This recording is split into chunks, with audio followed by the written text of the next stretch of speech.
Good deal. How's everyone doing? Good to see you all. Thanks for being here.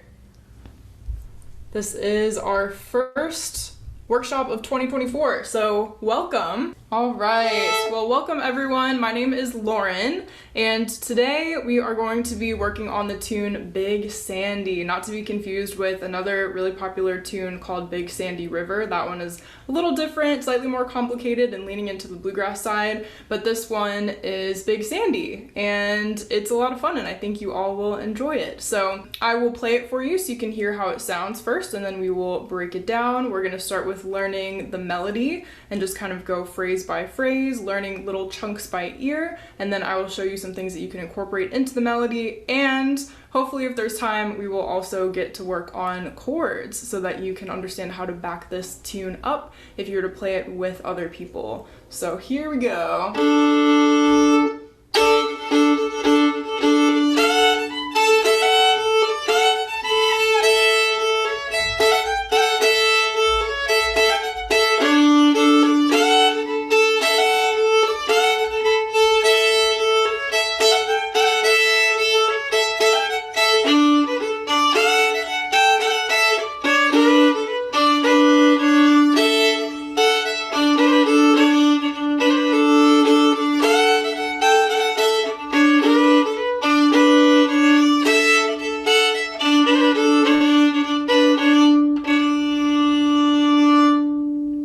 So let's go ahead and start with this first phrase.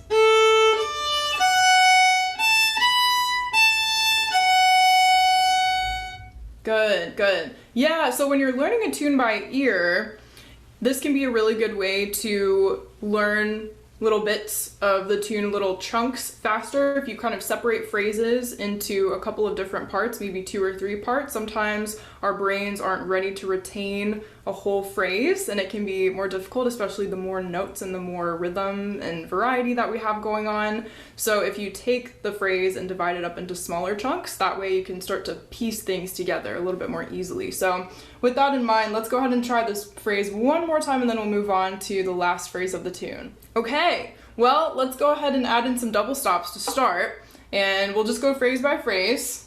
And let's see.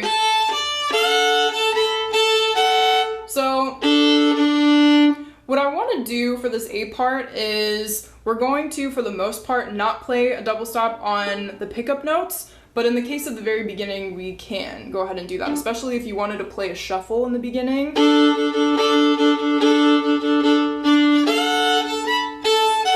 Kind of makes it easier to just continue with those double stops through the pickup notes. So we're gonna go ahead and do that for these first 2 notes here. So listen first, I'll go back to a slower tempo for these phrases.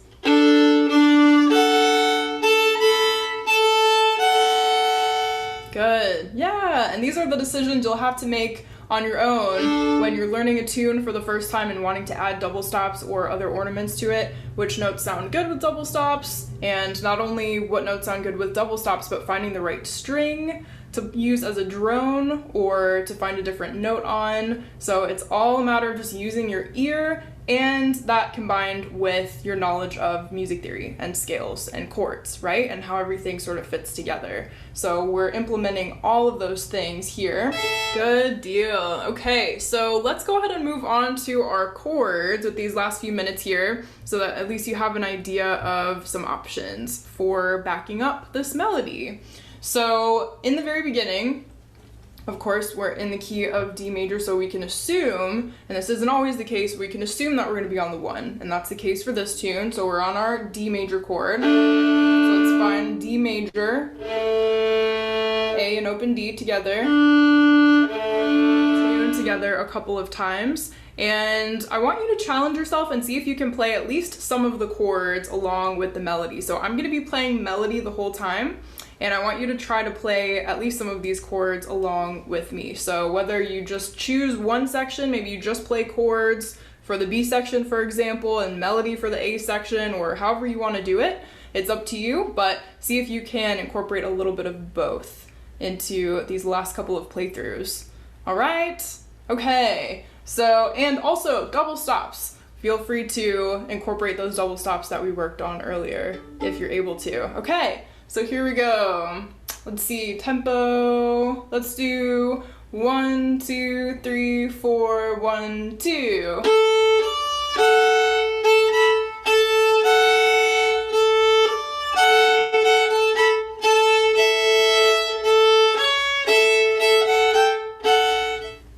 Yeah, nice job, everyone. Give yourselves a round of applause. That is a lot to learn in an hour, so good for you for sticking it out and learning the melody and double stops and the chords. So I would encourage you to continue practicing this tune and playing around with it, and like I said, playing around with the double stops and the chords. You can also add some slides in there if you would like. This is one of those tunes that can be fun to throw in some slides. Right? So feel free to just play around with it and see what you come up with. Have fun. All right, everyone, have a great evening. And oh, by the way, our next workshop is February 25th. So also the last Sunday of the month. So hope to see you there. Bye.